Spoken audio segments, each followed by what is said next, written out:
ఫోటోలో చూడండి ఏముంది, చీకటిగా ఉంది, ఒక పర్సన్ ఉన్నాడు అక్కడ. గుహ అనుకున్నాం అంతే కదా, ఆ గుహలో పొరపాటున పోయినాడో ఏమో తెలియదు. సింహం అయితే ఎదురుగా వచ్చింది. ఏం చేయాలా, మనకు తెలిసిన ఏం చేయాలా, దొరికినాడు నా వీడని కొట్టి చంపాలి. వీడేం చేయాలా, ఏం చేయాలి, భయపడి పారిపోయి యాడను దాక్కోవడానికి ప్రయత్నం చేయాలి. కానీ ఏం చేస్తున్నాడు, సింహాన్ని భయపెడుతున్నాడు. ఇక్కడ ఈ వ్యక్తికి ఆప్షన్ లేదు, ఉందా, ఆప్షన్ లేదు, ఎక్కడికి పోలేడు.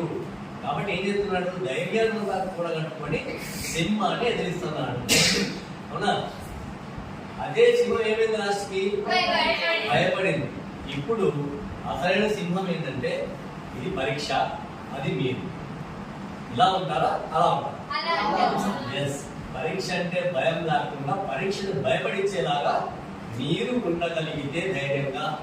ఎప్పుడు పరీక్షలో వీరన్నతంలో ఒకడే ఉంటాడా, ఇంకా చెప్పినాను పక్కన ఎవడో ఉంటాడు. కాబట్టి అందరూ గుహ, ఆ ఎగ్జామినేషన్ సెంటర్ గుహ, నువ్వు ఒక్కటే ఉన్నావు. నేను భయపడిస్తుంది ఏంటి, ఎగ్జామ్ పేపర్, మ్యాథ్స్ అనుకోండి, లెక్కలు భయపడిస్తాను.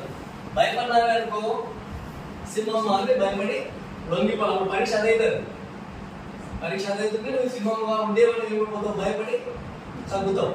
అదే పరీక్షని నువ్వు భయపడేసి, అంటే సింహాన్నే భయపడేసి మనం రాయగలిగితే ఈ ధైర్యంతో, అప్పుడు దాన్ని అడ్డుకోగలుగుతాము, ముందుకు పోగలుగుతాము. సో ఈ అర్థం తీసుకోవచ్చు ఈ స్లైడ్ నుంచి. రైట్, ఒక చిన్న ఎక్సర్సైజ్ మనల్ని మళ్ళా ముందుకు తీసుకుపోతారు. దానిలో మెడిటేషన్, ఇదందరికీ తెలిసిందేదే, ఎవరైనా మనకి నేర్పించే పని లేదు. జస్ట్ అన్ని పక్కన పెట్టేసి మన బ్రెయిన్ ఏం చేయాలి, కొంచెము దానికి హెల్ప్ చేయాలి. బ్రెయిన్ కూడా మనం హెల్ప్ చేయాలి. ఎట్లా హెల్ప్ చేస్తామంటే మన ఆలోచనలన్నీ తగ్గించుకోవడానికి. కళ్ళు మూసుకుంటే కొన్ని ఆలోచనలు మారుతాయి, ఎందుకంటే కంటి కనిపించిన దాని గురించి ఆలోచిస్తుంటాం. కళ్ళు మూసుకో, ఆలోచనలు మారుతాయి. లేదు, ఎవరు లేని రూమ్లో పోయి కూర్చుంటే ఆలోచనలు మారుతాయి. ఫర్ ఎగ్జాంపుల్, అప్పుడు డిగ్రీలో ఉన్నప్పుడు సిడి సాయిబాబా టెంపుల్స్ ఉంటాయి. దానిలో ఒక రూమ్ తీసి పెట్టింటారు సపరేట్. అందులో ఏం లేదు, అంటే ఇలా ఉండాలి. ఈ పేపరు చూడడానికి అద్భుతంగా, కలర్ఫుల్గా అన్నం లేదు, కలర్ఫుల్ అంటే తెచ్చేసి పారేస్తారు. అద్భుతంగా నీట్గా సూర్యుడు ఉన్నాడు, వెలుతురుంది, వృక్షాలు ఉన్నాయి, ఫ్లవర్స్ ఇవన్నీ. అంటే ఇలా ఉండాలి కాదు, మరి అక్కడ అన్ని రంగులు వేసే పని కాదు. మన పేపరు మెప్పి